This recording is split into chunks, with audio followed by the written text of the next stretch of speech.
Moin Moin, hallo und herzlich willkommen zu einem neuen Video hier auf meinem Kanal. Und heute gibt es hier eine Runde Shakes and Fidget. Ja, und heute werden wir mal nachher in die Dungeon Fights reinschauen, denn ich habe für euch ein paar knappe Versuche tatsächlich aufbewahrt vom Olymp. Ja, es ist tatsächlich passiert, dass ich ein paar einigermaßen gute Versuche speichern konnte, ja, denn wir wissen ja, beim Dungeon kommen wir jetzt noch nicht so wirklich da großartig weiter. Das wird erstmal in nächster Zeit nichts werden. Ich hoffe mal, dass, wenn wir uns neu equipped haben und so weiter und so fort und wir ein bisschen Attribute gesammelt haben, dass wir dort dann bald, ja, mal vielleicht so ein bisschen mal durchkommen werden.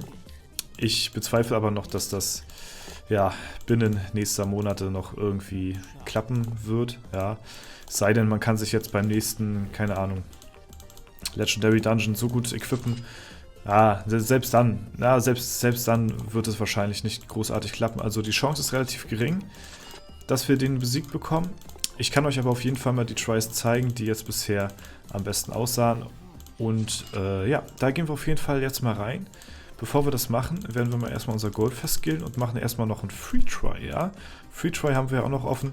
Ne? Großartig werde ich hier nicht reinpilzen, denn es ja, lohnt sich auch einfach gar nicht, irgendwie hier Pilze rein zu investieren, weil was bringt mir am Ende des Tages irgendwie 300 Millionen? Ja, das würde jetzt zu meinen aktuellen Levelpunkten-Status, würde das jetzt zwar ein Level-Up bedeuten für mich, aber ist jetzt natürlich im Umkehrschluss jetzt nicht wirklich, sag ich mal, gravierend so, ne?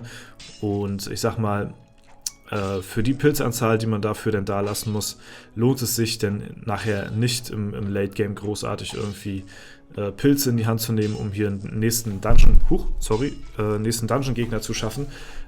Ja, erstmal ist das auf der einen Art erstmal utopisch, so viele Pilze zu investieren und dann nicht mal großartig gewiss zu sein, ob das wirklich klappen sollte. Ne? Und auf der anderen Seite, was bringt mir denn jetzt hier großartig das Level up so? Ne? Noch mehr Quests am Gold Cap oder so, ja, da habe ich auch keine Lust drauf, so ehrlich, so mal so gesagt, ne. Auf der anderen Seite ist natürlich cool, Level Up, ja, kriegst besseres Equipment und so, ist vielleicht nicht schlecht, wenn man das Level, ja, wenn man ein Level voll machen sollte, bevor ein Legendary Dungeon kommt, um dort dann bessere legendäre Waffen zu haben, aber am Ende des Tages ist es halt nicht wirklich jetzt sehr ausschlaggebend so, ne. Ja, wir gucken nochmal auf meinen Charakter hier, bevor wir hier jetzt, ja, zu den Free Tries kommen, die ganz gut aussahen. Ja, so sieht fast jeder Kampf aus bei mir, muss ich tatsächlich sagen. Ne? Also wirklich ziemlich aussichtslos momentan. Aber ich sag's immer wieder, wenn die besten Spieler der Welt momentan auch bei, glaube ich, 8, 9 oder so jetzt hängen, ne, dann ja, bin ich da mit meiner Etage jetzt auch schon gut zufrieden. So, wir gucken. Ich habe 2 Kämpfe gespeichert, die einigermaßen knapp waren. Ja, da sind auch Tries dabei, wo die Kunigunde recht gut rasiert hat. Und das ist natürlich auch das, was wir hier benötigen. Den Bertram skippen wir mal, der macht jetzt nicht so viel. Marquardt ist ein bisschen interessanter, weil Marquardt ist ähnlich equipped wie ich. So. Also der kann guten Schaden raushauen. Ihr seht, der hat auch fast 150.000 Intelligenz. Also der kann gut Damage machen, wenn er will. Ne? Aber am Ende des Tages ist es halt die Kunigunde, die halt hier ziemlich häufig ausweichen muss, bevor der Herkules hier fällt. Und ich glaube, ich weiß nicht ganz genau, ich habe jetzt auch nicht drauf geachtet, wie oft sie jetzt ausgewichen ist. Da könnt ihr ja mal gerne, falls ihr irgendwie, keine Ahnung, jetzt Langeweile habt oder so, könnt ihr ja gerne mal mitzählen, wie oft das war. Auf jeden Fall war das schon im hohen zweistelligen Bereich. Ich bin mir nicht sicher, ob es 15 war oder 18 Mal oder irgendwie so. Also ziemlich häufig auf jeden Fall. Und selbst da liegt der Herkules noch nicht. Mit einer Ausweichchance hier von der Kunigunde oder ja, von, keine Ahnung, 15, 18 Mal oder wie oft das war, ne? Ja, ihr seht, über die Hälfte hat die Kunigunde den Herkules runtergehauen. Ja, ich hau sogar auch nochmal ein paar Crits raus tatsächlich, aber es reicht vorne und hinten noch nicht. Ja, das war Versuch Nummer 1. Warte mal, wie viel war der? 4,6. So, jetzt gucken wir nochmal Versuch Nummer 2 an. So, wir merken uns 4,6, ja, ich weiß jetzt nämlich nicht, welcher Kampf jetzt großartig besser war, ob der erste oder der zweite. Ja, auf jeden Fall, hier, guck mal, der Marquardt hier fast mit einer Milliarde Crit dabei und auf jeden Fall muss die Kunigunde, keine Ahnung, hier eine gefühlte 25er-Kombi raushauen mit übelst krassen Crits. Da muss der Marquardt muss von vorne bis hinten durchkritten. Ja, ich muss von vorne bis hinten durchkritten mit der besten Spanne, die man treffen kann, so rechts raus irgendwie knapp an die 5000 ran.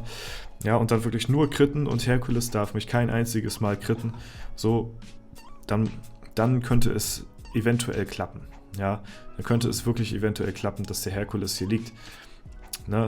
Aber das ist wirklich sehr utopisch, den hier irgendwie, ja, zu tryen, sag ich mal, für den Reward, den er gibt, ist es das nicht wert. Ja, Kunigunde nochmal einen Hit hier überlebt. So, jetzt geht es auch down. Und wir schauen mal, ob wir jetzt bei den zwei weiterkommen hier. Ja, 4,6 war der letzte. So, jetzt sind wir bei 4,9, 4,7. Okay, gut, waren ungefähr beide gleich. Ja, also 4,6 ist so bisher jetzt das weiteste mit, keine Ahnung, mit der Kombi von Kunigunde, von, keine Ahnung, wie oft ich glaube, es waren 18 Mal, ich weiß es jetzt aber nicht ganz genau. Ne? Ja, ich meine, ich habe zwar jetzt, gut, ich hätte noch Potenzial gehabt, noch ein paar Crits rauszuhauen, das habe ich jetzt nicht getan. Ne? Mein Marquardt hätte noch ein paar Crits raushauen können und dann könnte es eventuell klappen, aber das ist, wie gesagt, ziemlich utopisch, ja. Dreimal Gegenstand in Hexenkessel werfen, das habe ich in letzter Zeit so häufig, ne? Aber irgendwie, ja, irgendwie will die meine ganzen Roben hier nicht haben.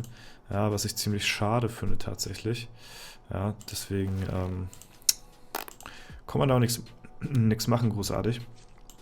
So, hier nochmal übrigens auf die Free-to-Play-Taktik von Strider nochmal hinzuweisen, die er nochmal erwähnt hatte, wenn ihr solche Waffen hier habt oder generell solche Items, die nur 1,25 kosten, ne?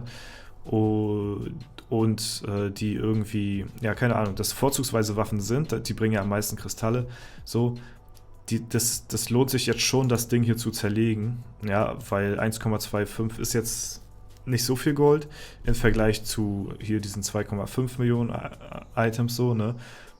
Und da kann man schon ruhig die Kristalle mitnehmen, so, ne? Also wenn man das auf lange Sicht macht, dann habt ihr da auch auf jeden Fall einen guten Vorteil durch. So, ich würde aber wirklich nur die Items zerlegen, die dann so um die Million kosten irgendwie so, ne? Also die man aus dem Glücksrad rausbekommt, die Items, die sind meistens immer relativ schlecht vom Goldwert her. Und ja, deswegen, da würde ich auf jeden Fall dazu euch raten. Gut, ich habe gerade überlegt, ein paar Sachen rauszukaufen, aber ich habe ja noch meine Alu, die ich hier spiele. Deswegen warte ich, glaube ich, erstmal meine Alu ab, bevor ich hier noch mehr komische Sachen mache. Ja, ich meine, es ist ein bisschen Goldverlust, was ich hier jetzt dadurch eingehe, aber es kann auch mal sein, dass ich meine Alu, ja, dass da gar kein Item drin vorkam irgendwie für den Hexenkessel, so, und ich meine komplette Alu verspielt habe, dann mache ich das immer, dass ich hier aus dem Shop so billige Items rauskaufe, so, das hat jetzt 5 Millionen Gold gekostet, man gibt es wieder zurück und dann hat man 2,5 Millionen Verlust, aber dafür kriegt man halt hier, ne, knappe 10 Millionen Erfahrung. Also das lohnt sich dann schon wieder so irgendwo, ne? Wie gesagt, die Daily Quests und die Arena-Angriffe, das sind so meine Haupteinkommensquellen an Erfahrung. Durch die Alu nehme ich kaum noch irgendwas an Erfahrung mit, weil das dort einfach, ja, weil ich dort einfach auch komplett auf Gold gehe. Und ja, dementsprechend da die Erfahrung dann natürlich nicht so hoch ist. Also lohnt sich schon, ja, aber ihr müsst halt gucken, wie teuer die Items aus dem Shop sind, dass ihr da euch nicht jetzt verkauft irgendwie. Das hatte jetzt 1 Pilz gekostet, gut, die für 10 Pilze nehme ich auch nicht mit, die für 10 Millionen Gold nehme ich aber auch nicht mit, so diese 5 Millionen Items sind da die besten, die ihr nehmen könnt. Da macht ihr, denke ich mal, am wenigsten Verlust, wenn ihr eure Daily Quest noch nicht fertig haben solltet, ne? Habe ich in letzter Zeit ziemlich häufig und bekomme auch relativ selten die Items, die ich wirklich brauche. Ja, gut, wir können noch mal kurz Arena Manager reinschauen. Ich weiß gar nicht, komme ich jetzt hier schon? Da könnte ich nochmal opfern hier. Das mache ich, glaube ich, auch gleich nochmal. Komme ich auch schon auf die 10. Oh, ich komme hier sogar schon auf die 10k. Ich wollte es gerade mal ausprobieren. Aber hätte ich jetzt nicht erwartet, dass ich jetzt doch schon auf die 10k hier komme tatsächlich. Das ist ja nice. Ja, meine erste Station hier auf 10k. Das ist natürlich ziemlich cool. Habe ich jetzt noch gar nicht gewusst. Es ist krass, jetzt hier die 10 zu sehen da vorne. Ja, und geht jetzt natürlich nochmal ein bisschen schneller hier, der Durchlauf vom Sitzplatz. Ja, freut mich. Nice. Erstes Gebäude auf 10k. Sehr, sehr cool, geht das hier auch langsam vorwärts. Ne? Ich bin gespannt, ich freue mich immer drauf, wenn ich hier das nächste das nächste Gebäude immer noch auf 10k hochballern kann. So grindet man sich immer weiter durch den Arena Manager. Ich gebe hier schon lange keine Pilze mehr aus, ich bin da schon am Limit und ja, alles gut soweit. Gut, das soll es soweit gewesen sein. Wenn es euch gefallen hat, lasst gerne Bewertungen und Kommentare dazu da. Ansonsten wünsche ich euch noch einen super schönen Tag. Vielen Dank fürs Zuschauen, haut rein und bis zum nächsten Mal.